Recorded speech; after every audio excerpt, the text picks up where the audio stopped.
Provavelmente tinha algumas relíquias ali, porque, que nem você falou, eu não lembro o nome do que você falou. A lança de Longino. Mas teve um cara que foi lá. O Walter Horn, que Isso. foi. Só que o cara chegou lá onde tava o bunker com as relíquias, não tava lá, meu irmão, o nego levou. Ou não estavam lá pra valer, né? Não, dizem que levaram pra Argentina, eles esconderam em algum outro lugar. A gente não sabe onde tá. Fortunas, né? Os caras não brincavam em serviço, né? Os caras tinham plano B, C, D, E. Tanto que eles perderam a guerra, mas a elite foi toda trabalhar nos Estados Unidos, né? Teve uns que vieram pro Brasil. Também. Veio o Stangl pro Brasil, que era o comandante de Majdanek. Não, ele era o comandante de Treblinka. Sim. Vou indicar um outro livro sensacional sobre esse pessoal alemão que veio pro Brasil. Baviera Tropical. Sensacional o livro. Vai mostrar como é que a gente virou destino desses malucos aí. Muitos foram pra Argentina, porque nessa época a Argentina era tipo uma potência, né, cara? A Argentina era um país na América do Sul que tinha um clima europeu, tinha uma arquitetura europeia, uma atmosfera europeia, um país super próspero, era um dos mais prósperos do mundo, então muitos se deslocaram para cá, né, para Argentina, né, digo. Alguns foram para o Uruguai, outros vieram para o Brasil. Tem aquela história que Josef Mengele, né, o pessoal fala Mengele, né, teria morrido afogado aqui no litoral de São Paulo, que eu acho que deve ser fake, né? Esses caras adoram forjar a própria morte, né? Tem a história que o Hitler fugiu pra América do Sul. Então, também, o Baviera Tropical tem a ver com isso. Na verdade, tem um outro livro que eu não me recordo, tem até a foto, né, do suposto Hitler com a esposa brasileira com bigodinho ainda, né? Porra, não, aí é muita cara de pau, né? É surreal, mas existe essas teorias, né? E aí ele foi estudar e pesquisar como fazer uns soldados com poderes. Aí o Mengele que desenvolveu. E isso envolveu o ocultismo também. Porra, me conta um pouco. Que é interessante disso aí, pra caramba. Começa pensando, por exemplo, como é que eu consigo fazer o soldado precisar dormir menos? Droga. Como é que eu posso fazer o soldado ter maior vigor físico? Droga. Como é que eu posso fazer o cara não ter medo? Droga. Entendeu? Claro que vai envolver isso tudo, né? O LSD não surge por acaso nessa época. Só que aí, o que acontece? Eles começam a... Mas eles tomavam anfetamina, não tomavam? Tomava tudo que tinha para tomar naquela época, né? Nos 40, 30, né? Não sei exatamente o que já estava à disposição. Mas como eles tinham esses campos lá de pesquisa, campos de concentração, aquela coisa grotesca, não tinha limite para as pesquisas, né? Então os caras acabaram achando soluções para essas maluquices que eles estavam buscando. Então o que o Josef Mengele começou a fazer? Ele pegava... São assuntos assim intensos, eu vou tentar falar de um jeito tranquilo até para não trazer... probleminhas aí. Ele descobriu que a mente poderia ser fracionada, a mente humana, igual particionar um HD. Como assim? Se você pesquisa transtorno dissociativo de personalidade ou múltipla personalidade, a principal causa é trauma na infância. Por quê? Porque a criança, quando ela está debaixo de muita dor e muito sofrimento, muito medo, ela parece que tem um sistema natural do corpo, ou no meu caso, que eu creio colocado por Deus, que a mente ela fala assim, olha, vamos fazer uma parada, tá insuportável. Então o que acontece? A criança desmaia. Aí desmaiou, desligou, né? Dá um pane no sistema, desliga. Só que eles descobriram que quando não desmaiava, fracionava a personalidade. É como se o cérebro dissesse para a pessoa o seguinte, ó, você não é Daniel, você não tá aqui sendo espancado. Seu nome é João, você tá numa praia, correndo na praia jogando futebol. Então isso é meio, parece que é um sistema de proteção da mente.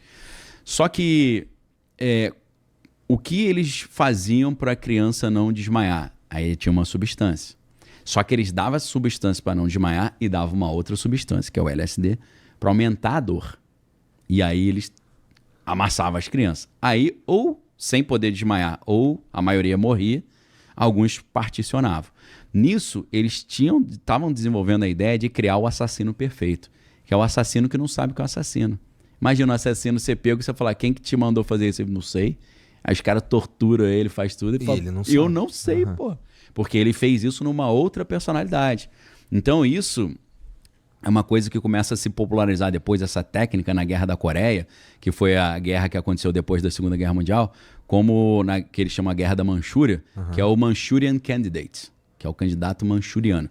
Tem um filme muito interessante, antigão, que é com o Frank Sinatra fazendo o protagonista, né, que é o Manchurian Candidate, e fizeram uma refilmagem, muitos anos atrás, com o Denzel Washington, chamado Sob o Domínio do Mal, que em português, em inglês, acho que também é Manchurian Candidate. E a história é incrível, muito interessante. Vai falar um pouco sobre essas técnicas, né? Só que aí, o que acontecia?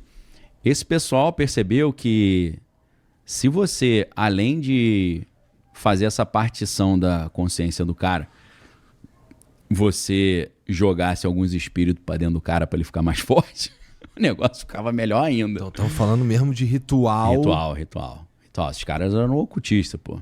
Um dos apelidos do Josef Mengele era Herr Grünebaum, que é Senhor Árvore Verde. Por que Árvore Verde? Por causa da árvore da vida da Kabbalah. Porque ele usava a Kabbalah para fazer essas estruturas, né? Kabbalah que é da cultura judaica. Então a Kabbalah tem a Kabbalah normal e tem a Kabbalah Cliffot. A Cliffot é ela como se fosse invertida assim, usada para o mal mesmo, entendeu? Então eles descobriram como usar aquilo ali como se fosse um diagrama da consciência humana e encaixar um monte de espírito dentro do cara para ele virar o Hulk ali, meu irmão. Então isso é muito interessante porque eu já vi, por exemplo, relatos de pessoas assim de cultos mais tradicionais, o cara falando que, poxa, ele incorporava uma entidade chamada Pai Joaquim da Angola. Ele falou, meu irmão, quando eu incorporava esse cara, eu batia em 13 pessoas sozinho, maluco. Pulava 3 metros de altura, arrebentava geral. E o interessante é que esse cara falou que para ele conseguir incorporar essa entidade, ele fez um ritual que implantaram bilhas de aço no ombro e na base da coluna dele. Que aí ele fazia um gesto, quando ele fazia esse gesto, conectava o polegar nessas bilhas e chamava o espírito vinha e o maluco virava Anderson Silva misturado com Bruce Lee, meu irmão. Saía espancando geral. Aí eu falei, pô, os caras podiam no UFC, né? Pegar um desse aí tá ferrado, né? Caraca, é tipo a transformação do Jaspion. O cara acho que não mudava fisicamente, mas ele ficava com a força absurda. Então eu falei, meu irmão, tem fundamento essa parada, hein? Isso aí faz sentido. Aí, cara, o que acontece? Quando esses alemães perderam a guerra, os americanos não são idiotas, eles falaram, vocês têm, pros cientistas, vocês têm 2 opções. Pegar pena de morte ou pena prisão perpétua ou vir trabalhar comigo. Qual que você prefere? O cara, eu vou botar a opção B aí, que eu acho que achei mais maneiro. A marca B aí pra mim. Foi todo mundo nos Estados Unidos, cara. Então, nos Estados Unidos, eles continuaram esse projeto do Josef Mengele. Ficou um projeto dentro da CIA, escondido, que veio à tona em 1973 com a Comissão Parlamentar de Inquérito no Senado americano, chamada Comissão Church. A Comissão Church era o nome do senador lá, né? Frank Church. Não é porque rolou na igreja, não. Era o sobrenome do cara. E o Frank Church, cara, ele começou uma investigação para analisar os assassinatos ilegais que a CIA estava fazendo. E aí, nisso, o Senado tem um comitê de inteligência que tem direito a pedir certos documentos. Eles pediram os documentos, veio uma pilha de documentos. No meio desses documentos, os caras falaram, o que é isso aqui? MK Ultra. MK Ultra é Mind Control. Só que é control com K, porque é em alemão. Controle, né, em alemão. Então, o próprio projeto MK Ultra, ele já, você vê que são os alemães fazendo isso. Aí você começa a entrar em histórias, como de um cara, que eu não sei o nome real dele, mas ele se apresenta como Robert Duncan O'Finian. Esse cara, ele deu várias entrevistas, mas ele apareceu num episódio de um programa com um nome muito sugestivo chamado Conspiracy Theory, né, Teoria da Conspiração, que era apresentado por uma figura muito interessante, que era o Jesse Ventura. Jesse Ventura, para quem assistiu Predador 1, você lembra do Predador 1, que é na floresta, lá com o Schwarzenegger? Tinha um cara, todo mundo ali era fortão, bombadão, né? Tinha um cara que é um bigodão, que tava sempre com um chapéuzinho, machão. Esse é o Jesse Ventura. Deixa eu ver o Jesse Ventura aí. Jesse Ventura, bota no Predador que ele vai... Hoje ele tá carcomido, né? Tá igual... Tá igual o Contos da Cripta. Contos da Cripta tinha uma caveirinha que era careca, mas que tinha uns cabelinhos. Ele tá assim, careca, cabeludinho. Jesse Ventura. Meu irmão, esse cara que apresenta o programa. Apresentava, né? Passava na True TV, que era o canal True TV. Tá. Aí ele, quando ele tomou o tiro no peito, né? Que ele foi assassinado. Agora tá vendo ele ali, ó? Carcomido ali, ó. Tá parecendo mesmo o Contos da Cripta, cara. Verdade. Então, esse cara, meu irmão, ele tem uma história muito peculiar, porque esse cara foi, segundo ele diz, fuzileiro naval. E do fuzileiro naval ele foi SEAL, que são os focas, que é a tropa de elite. Ele foi governador do Arkansas, se eu não estou enganado. E ele é um ator hollywoodiano e foi também lutador de WWE, que é a luta, né, aquela luta livre americana. Então esse cara conhece o setor militar, ele conhece o setor político, ele conhece Hollywood, então ele tem um conhecimento interessante, né? Uma experiência única, assim. E ele comandava esse programa, Conspiracy Theory, com Jesse Ventura. E aí, um dos episódios, ele fala sobre super soldados, super soldiers. E ele entrevista esse cara, o Robert Duncan O'Finner. Robert Duncan O'Finner, a história que ele conta, inclusive ele diz que Identidade Bourne, Jason Bourne, é a plágio da história dele. E aí ele processou o estúdio, falando que era a história dele, e perdeu, né? Tem uma senhora que processou Matrix também, falou que a história era dela. Sempre tem umas paradas dessa, né? Uhum. Ele falou que ele que é o Jason Bourne original.